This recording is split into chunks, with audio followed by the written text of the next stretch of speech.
The attack on the Tarn Taran Police Station is casting a long shadow of the security situation in the state of Punjab. Today, the IG of police there has confirmed that at least 4 people who were involved in the planning and the execution of this attack have been detained. According to the IG, all the people involved in this attack in Tarn Taran are now in police custody.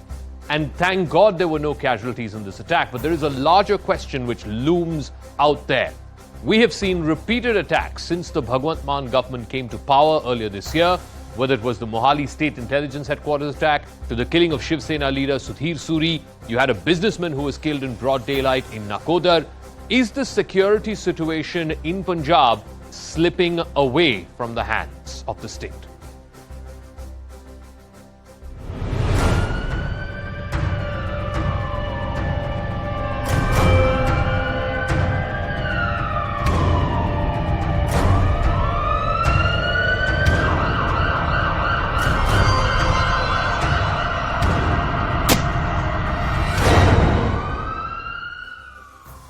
All right, let's go straight across to our guest, Tuhin Sinha, spokesperson of the BJP, joining us. Ehbab Singh Grewal is spokesperson of the Aam Aadmi Party in Punjab. Hemant Atri, senior journalist, and Shashikant is former DGP of Punjab. Mr. Grewal, let me start with you first. Now we have intelligence information that on the day of the blast, this was of course carried out by the Rinda group, and on the day of the blast, 2 of his associates, Satta and Landa, spoke not just among themselves, but also to people who were reportedly inside the Gandiola jail. Aren't you worried about the security situation if a known gangster who's sitting on the other side of the border is carrying out such repeated attacks, whether it was the Mohali Intelligence Headquarters attack and now what happened in Tarn Taran? Worried, yes, Mr. Jacob. Good evening. But the things are under control. We have kept a lid on the situation. I say that with full confidence because as far as this particular attack is concerned, ADGP counterintelligence has been camping in Amritsar for the past few days now. And the 2 main masterminds behind this have also been identified and they'll be caught soon as well. And more importantly, about the overall situation in Punjab, sir, the thing is that the Punjab police has a lid on the situation. Very unfortunately, the Punjab police had to get its hands dirty. Of course, it's the police jobs, but 2 of our people have been martyred fighting this menace. And once this kind of thing starts, I'm sure the Punjab police is a thoroughly professional force. And Mr. Grewal, the Home Minister of India was in Punjab, I think last month. He had raised a concern about what is going on in Punjab. Unfortunately, the Chief Minister of Punjab was seen more campaigning in Gujarat than he was apprising himself of the security situation.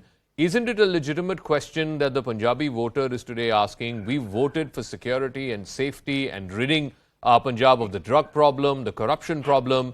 But today, look at the number of incidents, terror-related incidents that have happened in Punjab. I outlined what happened in Mohali. I outlined what happened in Patiala with the Shiv Sena leader there. Also, what has happened in Tarn Taran over the weekend. The businessman who was abducted and killed in broad daylight in Nakodar. Surely something is up. Surely something is of grave concern in the security situation in Punjab. Of course there is, Mr. Jacob. And as I said earlier, this businessman in Nakodar, the poor guy who died, and a policeman also died protecting him. So the police is on their toes. Yes, the Home Minister raised this situation, but if you look at the numbers, I'm so glad and thankful to the media that now these things have been brought out. This situation is being discussed and this matter has been brought out into the public. Punjabis have been worried for quite a few years now, sir. And more importantly, the thing now is that Mr. Mann and the police has been given a free rein, and I'm sure the police panelists on this debate will be able to concur, and they are being given all the support that is required. And the most important thing here, Mr. Jacob, I'm sorry I have to keep repeating it, is that the political patronage given to these elements has finally gone. So this is just the last hurrah, if you say so. We'll see if that is true and whether there is going to be a visible decrease of these attacks. But Tuhin Sinha, the point that Mr. Grewal is making is that A, Punjab is a border state, it's a sensitive state, you have to understand how the dynamics work there, and B, you have an enemy who is inimical to you, even this Rinda, who is sitting across the border. You have to be patient in this fight against terror. You can't seek to make political capital every time there is an attack in a border state like Punjab.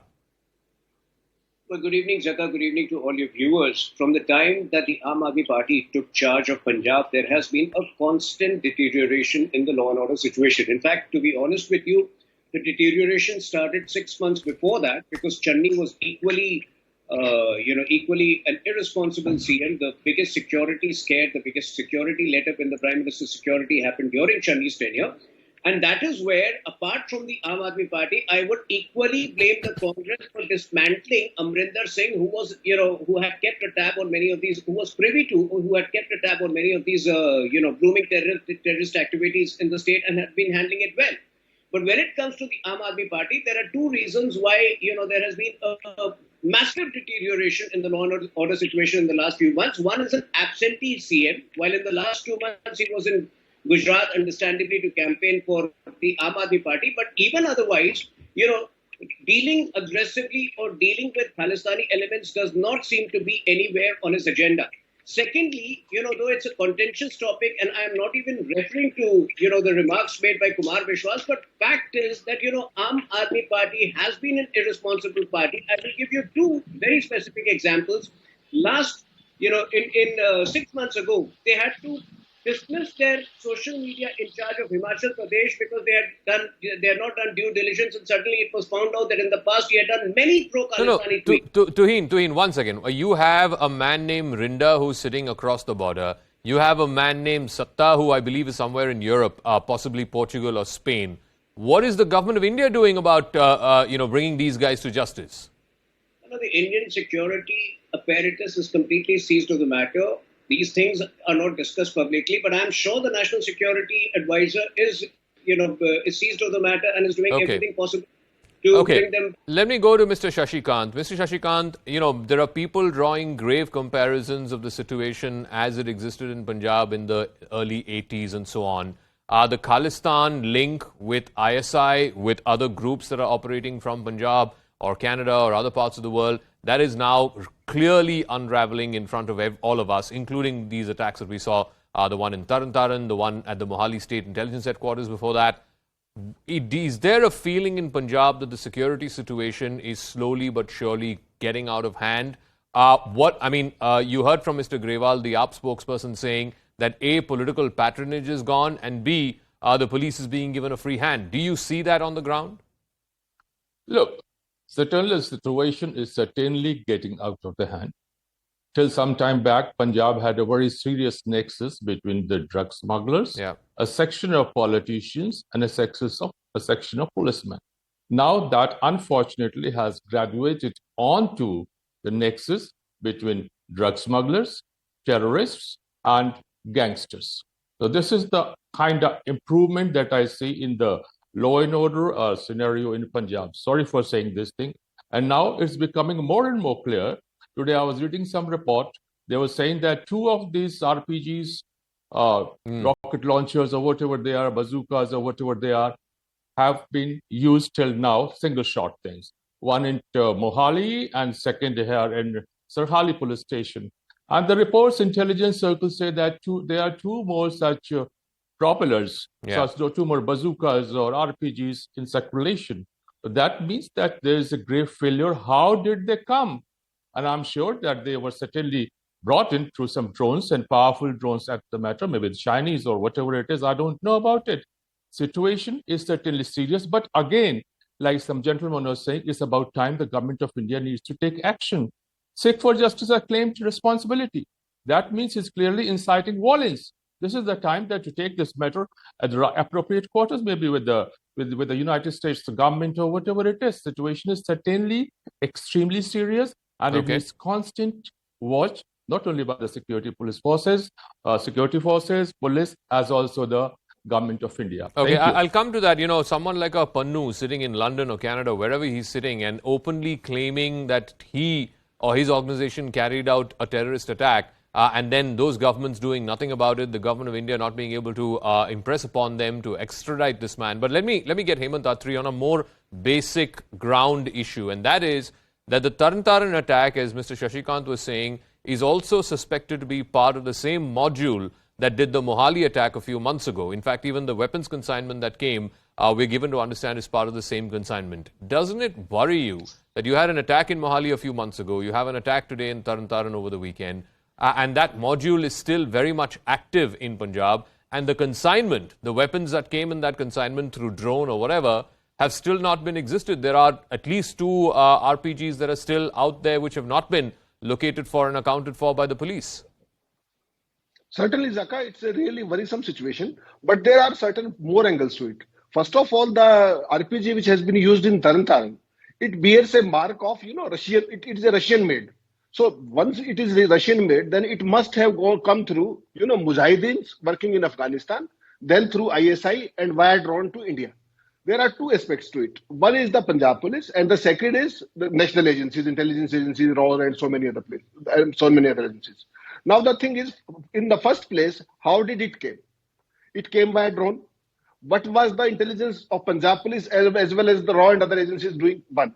Number 2, these kind of things are repeatedly being claimed by the organizations, as you rightly pointed out, sitting outside India. And what SFJ has claimed today, the people who have been rounded up by Punjab police today, SFJ has openly given a call that whosoever has been detained or arrested by police in this RPG attack, they will be fully, they will be fully paid for their legal expenses by none other than SFJ itself. Meaning thereby that an organization which is located in US or Britain for that matter, they are openly instigating terrorist activities in India. So the onus now comes on the government of India also as to how to act against them right away. Because see, one is academic thing that these people claim to be doing that for Khalistan, this and that. They keep on doing. But now they are openly claiming for a terrorist act. And furthermore, what he has said today, this is more shocking. He has announced an award of $10,000, US dollar 10,000, for anybody who is giving the travel details of Punjab Chief Minister, who is shortly likely to go to Europe as well as North American countries as well as Canada. So he is not only threatening the Punjab peace, he is also threatening the Punjab Chief Minister as to they will take revenge when he comes out, and somebody giving information on that. Okay. This is today's story. I'll ask Tuhin about this. But Tuhin, you have a Pannu sitting in London or in Canada, wherever he is, openly claiming that his organization carried out these terrorist acts. Not just the one that happened in Tarn Taran, but previous ones as well. What has the government of India done to try and bring this man and make him face justice? You have so-called SFJ carrying out Khalistan referendums in parts of Canada. What is the government of India doing to tell the Canadians that this is unacceptable? Punjab has and will always be an integral part of India, and no amount of referendums is going to take that away. Zaka, when it comes to foreign-funded terror, we have dealt with it successfully in Kashmir, and we are going to do it in Punjab. To give you the example of Kashmir, from 5,000 overt terrorists in 2014, there are less than 100 now. The problem with Punjab is you just named SFJ. Now, SFJ chief operative Gurdial Singh was campaigning for one of the political candidates in 2017, and that political candidate went on to become an MLA. The problem over here, without making it sound political, is the political support, is the political shelter which some of these sections get from one or two political parties in Punjab. When it comes to dealing with foreign-funded terror, we have shown the way in Kashmir, and we will deal with it. Whether it is Canada, does Trudeau accept? Does Trudeau publicly show any support? He does not show any support. So Trudeau also, if he has been providing support, it is very covert. It is very it comes to a certain chicanery, and that chicanery is being dealt with at the diplomatic level. No, Mr. Grewal, the fact of the matter is that you can't say that political patronage is completely gone, because even during the campaign, not just this election, but even in the previous election, there were questions raised about funding of political parties, whether money is coming from outside, the source of that funding, whether those funders have any connections with Khalistan and so on and so forth. So to say that political patronage is gone across Punjab to these gangsters or rowdy elements or Khalistani separatists in its entirety, that would be an overstatement. No, sir, actually not. You know why? The reason behind this is that Mr. Shashikant has just said it. Political patronage by the ruling party is gone, by the ruling politicians is gone. As far as funding for elections is concerned, our books are open, our funds are open, and the government of India is free to check anything. Number two, as far as these Khalistani elements are concerned, they have no place in Punjabi society. Unfortunately, ISI was given a free run for 4.5 years when they were sitting in the CM's residence of Punjab. We couldn't do anything about that. But now, as India heads the G20 now, I'm sure with the stature of the Prime Minister being so high among world leaders, I'm sure he can get one or two idiots like Pannu back to India. And as far as the referendum 2020 is concerned, there are about 1.5 million Sikhs in Punjab, not in Canada. Not even 50 to 60,000 voted for that. So these kinds of dramas, and he does this to collect money from people. And if he is saying that he will sponsor or he will pay the legal fees, how can he? How will the government of India allow him to send money from Canada to India? That will not be done. What I'm trying to say, sir, is that they must be, or they are still politicians in Punjab who want to use these gangsters, who want to use these nexuses. But they are certainly not from the ruling party. And the ruling party is totally against anybody who is trying to divide India. So if you are saying that they are from opposition parties, what is your government doing about it? Are you exposing the political nexus? Exactly. Mr. Shashikant was talking about how there's now a nexus between drug dealers, terrorists, and the political patronage that they're getting. Your party came to power saying you will abolish all of this. You got 93 seats. What have you done in the last 6 months to abolish this political patronage? What we've done is that we've got very close relatives of a very senior Akali leader who was involved in the Sidhu Moosewala case. We've got a few more people with political links who have these gangster connections or the drug connections. We are going after the big kingpins. I can give you a whole list of things, but the bigger picture here, Mr. Jacob, is this. The bigger picture is this, that once the political patronage is the bloodline of these organizations. Once that is gone, they will die, they will be killed, but it will take some time. Now, in that time, there will be a bit of mischief mongering. There will be people who will try to disturb the atmosphere, but as far as we are concerned, we know that the central agencies are cooperating with us. There is no blame game over there. But what we say is that if you need to take a few more steps, we would welcome them if the central agencies take that. And whenever we require their help, we ask them for help. Mr. Shashikant, you look at what happened, I think it was in Patiala back in June, for the anniversary of the Blue Star operation. There were pro-Khalistan groups who were taking out marches there. Of course, these happen every year, but this time around there was far more aggressiveness, far more sloganeering. We also saw the two groups coming to blows there. And a few weeks after that, you had the incident of this Shiv Sena leader, Mr. Suri, being killed there. So to say that, yes, there is a problem in people like Rinda and others directing this, puppeteering this from across the border. I'll get to that. But more than that, even on ground in Punjab, to say that all is well would be far from the truth. I'll agree to that. All is not well in Punjab. I'll call it a kind of low-intensity warfare that these terrorists and smugglers and gangsters, they are indulging into. So I'll call it low intensity or high intensity, whatever it is. I take it as a war. And it's about time that the agencies take proper action, and that includes Punjab Police. I fail to understand that. Look, I'll tell you one thing. These two attacks which took place, one at Mohali and second at Sarhali, these attacks were there, and these weapons which they used are powerful, military-grade weapons. They could destroy the entire building, but they caused just little damage, which shows that the guys who were handling them were not really experts.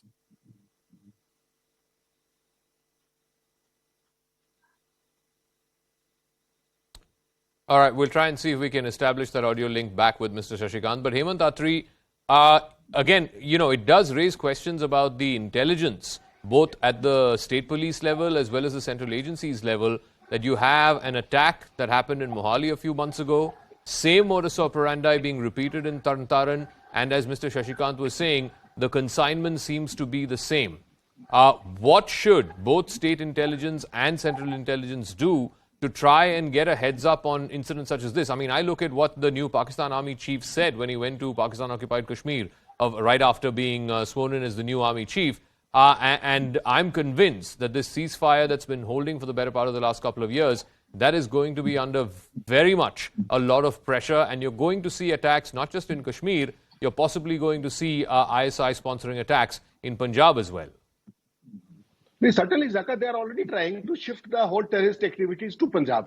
That is amply clear as far as you see 6 months back. 6 months back, there was a terrorist attack on Mohali intelligence headquarters, and now again the same modus operandi, as you rightly pointed out. But the thing is, there is one more question. Of course, there is no confusion over it that there should be a better coordination between the central agencies as well as the state agencies.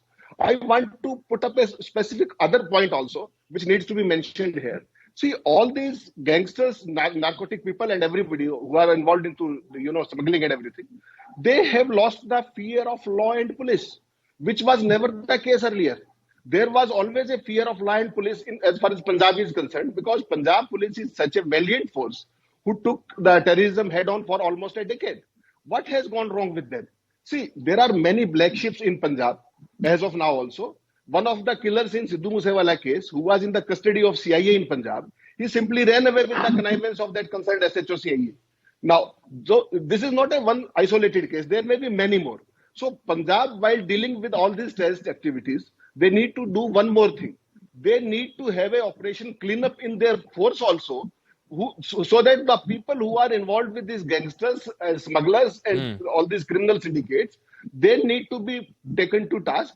And that is also one way of putting fear into certainly, the no doubt about it. If a criminal sitting inside jail is talking to a most wanted terrorist across the border, surely that can't happen without the knowledge of, even jail officials. That's what happened in the aftermath of this Tarn Taran attack. But let me ask Tuhin Sinha this. The point is, Tuhin, you know the international tentacles, whether it is in Canada, whether it is in UK, whether it is in Pakistan. You have the new Pakistan Army chief. His words seem rather ominous. He doesn't seem to be of the same ilk as General Bajwa, wanting the ceasefire to succeed. What is Government of India doing in a particularly important year? India is going to be hosting the G20 this year. We can ill afford to have the kind of attacks that we saw at the Tarn Taran Police Station over the weekend. Well, there are only two ways to deal with terror. One is, firming up your security, which we have done, to my understanding. Yes, there have been a couple of lapses in Punjab for which the state government needs to take more onus. The other is, to corner the concerned country diplomatically. We've done that to Pakistan, and sooner than later that will happen in the case of Canada also. But like I said, Canada has been more surreptitious. It has been shrewder in the tacit support which it will be providing. It is not overt like Pakistan, and that is what makes the diplomatic action far more important over here. Now, I have with me a report published in a very leading news publication dated 5th June 2017, and we need to nail it on the show. The heading is AAP's Khalistan Connection Exposed Again. New photo shows banned Sikh bodies chief campaigning for party MLA. The MLA in question is Jai Kishan Singh Rodi, who was probably the MLA in the previous term. Now, what action did Aam Aadmi Party take against somebody like that? And we have seen that replicate itself in Delhi also with people like Tahir Hussain. So I think political parties need to be far more responsible over here, especially... All right, Mr. Grewal, I'll give you a chance to respond. Final 30 seconds. I've got to wrap up after that. Yeah. So the final thing is this. Lots of NRIs came the last time. We are on our toes, number one. Number two, yes, there's a big operation going on inside the Punjab police to get their act together. And number three, I would reiterate, if they feel that they can take advantage of this new government, they have a new thing coming. They are going to have, they've suffered a bloody nose, and we're going to wring their necks once and for all. Now you'll see the results very soon. Okay, we'll see. We'll await the results of what you're claiming is a massive operation against these elements. For now, we'll leave it at that. Thank you very much to all our guests. Well, it's another sunrise in Tamil Nadu. Udayanidhi Stalin, the son of Chief Minister M.K. Stalin and grandson of Dravida icon M. Karunanidhi, is all set to become a minister in the state cabinet. The expansion could happen as early as later this week. Udayanidhi Stalin gets the elevation about 18 months after Stalin became chief minister. Udayanidhi became a lawmaker for the very first time in May 2021 when he contested the election for the first time. So how is the DMK sort of going to take on the criticism that will come this government's way, that this is promoting dynastic rule and this is promoting, family politics, as it were? After all, Udayanidhi Stalin, had he not been Stalin's son, he will not have been elevated to a minister, and that too in his first term as an MLA. Well, both Chief Minister Stalin and Udayanidhi Stalin have time and again addressed this question of dynasty politics, followed by the DMK. And Udayanidhi Stalin also, when he was asked about how he got an MLA ticket to contest in May 2021, said that he's been working for the party just like any other party cadre has worked, and that's why he's been working for the party ever since he was a child, and that's why there is no dynasty politics. It's the work that he's done and the contribution he's done for the party that, in fact, has made him play a crucial role as far as his elevation in the party is concerned. And this time around, 18 months, more than 18 months since Stalin took over, while the cabinet reshuffle is all set to take place in this week, most probably on the 14th of December, Udayanidhi Stalin will be elevated, and he is all set to become the Youth and Sports Minister, is what sources confirm, and it's likely to happen on the 14th of December. However, opposition, both the ADMK and the BJP, have time and again criticized Udayanidhi's elevation and Chief Minister Stalin for promoting his family, calling the DMK a family-run party. Tell us a little bit more for our national audience about Udayanidhi Stalin. He has been a film star. He's been a hero in many movies. He's also a big producer there in the Tamil film industry. So obviously now that he's become an MLA and is likely to be elevated as a minister, he is now being groomed as the potential successor to Stalin at some point? Absolutely. Absolutely. That's what senior party leaders tell us. So in 2019, Udayanidhi Stalin became the secretary of the DMK youth wing. So that was the first time he was given a bigger post in the party while he was actively campaigning for his father and his grandfather before. But 2019 is when he got his first position in the party as the secretary of the DMK youth wing. And once again in November this year, he was renamed as the secretary of the DMK youth wing. So this was the only position that Udayanidhi Stalin had held so far as his role in the party is concerned. And in 2021, he contested from Chepauk constituency and won. Now he's all set to become a minister, while the government will go for a cabinet reshuffle later this week. Talking about the movies, he's done a lot of movies. He's also a producer, and that's also something that he continues to do even after he was elected as an MLA. Okay, we'll leave it at that. Thanks very much, Purnima, for joining us with those details. So a sunrise, literally there for the DMK. That's their party symbol. But Udayanidhi Stalin, the son of MK Stalin, the chief minister, likely to be brought into the cabinet as Youth and Sports Affairs Minister. All right. Let's move on to another piece of breaking news that's coming in. Former JNU student leader and accused in the 2020 Delhi riots case, Umar Khalid, has been granted interim bail of 1 week to attend his sister's wedding. Umar Khalid would begin, his bail in fact would begin from the 23rd of December and would end on the 30th. Remember, Khalid had got bail in a related case a few weeks ago, but in the main Delhi 2020 riots case, he continues to be in jail. Anvit has more details on this. So, Anvit, what are the conditions that the court has laid down while it granted this interim bail to Umar Khalid? Yeah, Zaka, so this bail will be valid for a period of 1 week, and he has been granted bail on the condition of that he had, his representative had told court that it is his sister's wedding for which he is seeking bail, and the court has said that the bail begins on 23rd of December and that Khalid will have to surrender back on 30th of December. Now, the judge has said that this bail is subject to conditions and that he'll have to surrender back in time, but today in the court when the arguments took place, it was Advocate Kuldeep Paez who represented Khalid while the Special Public Prosecutor Amit Prasad were arguing for Delhi police.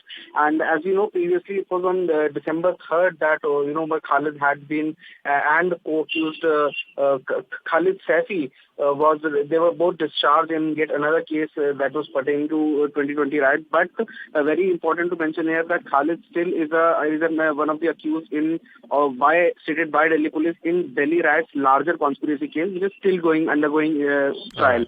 So that is why the court said that this bail is subject to certain conditions, but the main condition is that on 30th of December he'll have to surrender back and the trial will again start. Okay, we'll leave it at that. Anvit Srivastava, many thanks for joining us. So interim bail to attend his sister's wedding for former JNU student leader Umar Khalid. That's a wrap. Anusha joining you with the biggest exclusive.